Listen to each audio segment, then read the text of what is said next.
বিসমিল্লাহির রহমানির রহিম। সম্মানিত হজযাত্রীগণ, আসসালামু আলাইকুম। আমি তোফায়েল আহমেদ সৌদি আরব থেকে আবারও ২০২৫ সালের হজ বিষয়ক একটি ভিডিওতে। সম্মানিত হজযাত্রীগণ, যারা ২০২৫ সালের হজের জন্য চূড়ান্ত নিবন্ধন করে এখন সৌদি আরবে হজে আসার অপেক্ষায় আছেন, সেই সকল হাজী সাহেবগণদেরকে বলছি, আপনারা ইতিমধ্যেই জানেন যে আমার চ্যানেলে হজ বিষয়ক সকল তথ্য আমি আপনাদের সামনে তুলে ধরার জন্য প্রতিশ্রুতিবদ্ধ। তাই অনেকদিন ধরে কোনো ভিডিও দেওয়া হয় না বলে আপনারা মনে করতে পারেন যে আমি কোনো তথ্য দিচ্ছি না কেন? আসলে আপনাদেরকে দেওয়ার মতো তথ্য নেই। আপনারা হয়তো মনে করতে পারেন যে হজের কার্যক্রম কি স্থবির হয়ে আছে? না, হজের কার্যক্রম সরকার পুরো দমে চালিয়ে যাচ্ছে।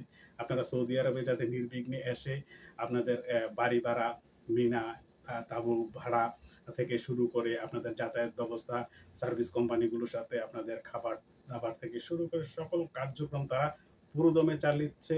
বাংলাদেশ থেকে অর্থ আসছে এবং টেন্ডার দিয়ে সেগুলো করাচ্ছে।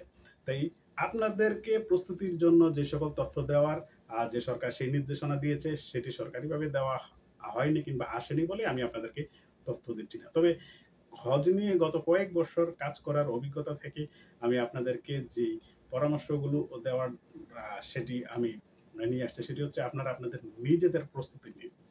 কারণ হচ্ছে আমি প্রতিটা ভিডিওতে বলি আপনারা হজে আসার আগে যে শারীরিক প্রস্তুতিটা নিবেন। কারণ আপনারা ইতিমধ্যেই জানেন যে সৌদি আরবের আবহাওয়া বাংলাদেশের আবহাওয়া থেকে অনেক ভিন্ন। সবসময়ই গরম থাকে এবং সৌদি আরবের ভূমি সমতল নয়, উঁচু-নিচু। এবং মক্কায় আপনারা জানেন যে হজের সময় লক্ষ, লক্ষ হজযাত্রীরা থাকবেন। তাই সেখানে যানবাহনে করে আপনার গন্তব্যে যাওয়া খুবই সমস্যা হবে। যানবাহন চলেও না। আপনারা আসলে দেখতে পাবেন যে মসজিদ আল হারাম থেকে আপনার আবাসনে আসা যাওয়ার মানুষ লক্ষ, লক্ষ মানুষ এক সাইডে দিয়ে আসছে, এক সাইডে দিয়ে যাচ্ছে।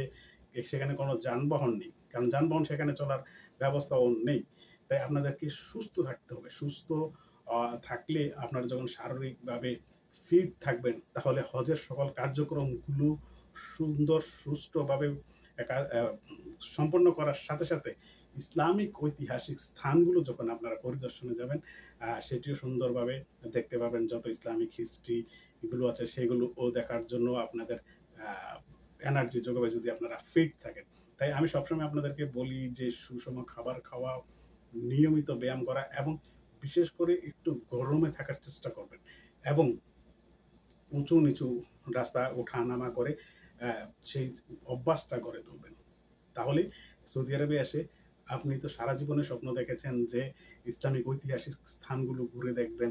তাই হয়তো আপনার প্রফেশনের কারণে, কর্মজীবনের কারণে, পারিবারিক ব্যস্ততার কারণে আস্তে, আস্তে বয়স হয়ে গিয়েছে। তাই বয়স হয়ে গেলেও তো আপনার স্বপ্ন সেই একই আছে। তাই স্বপ্ন পূরণের জন্য এত বছর পরে অত অর্থ খরচ করে আসবেন। যদি একটু ফিট ভাবে আসেন তাহলে মনে হয় যে আপনারা ইসলামিক স্থানগুলো সুন্দরভাবে দেখা সহ হজের কার্যক্রমগুলো সুন্দরভাবে পরিচালনা সম্পন্ন করতে পারবেন। তাই আপনাদের উদ্দেশ্যে আবারও বলছি, নিয়মিত ব্যায়াম করুন, পরিমিত সুষম খাবার খান, যাতে করে হজের সময়টায় আপনি সুস্থ থাকেন। আর সুস্থ থাকতে পারলেই আপনার ইবাদত করার জন্য আপনার আরো স্পৃহা, আরো আত্মবিশ্বাস বেড়ে যাবে। আর মক্কায় আসলে তো আপনারা অবশ্যই দেখবেন যে আপনি যত দূরেই থাকুন না কেন, আপনার শুধু মনে হবে যে আমি প্রতি ওয়াক্তের সালাত মক্কায় মসজিদ আল হারামে পড়ব।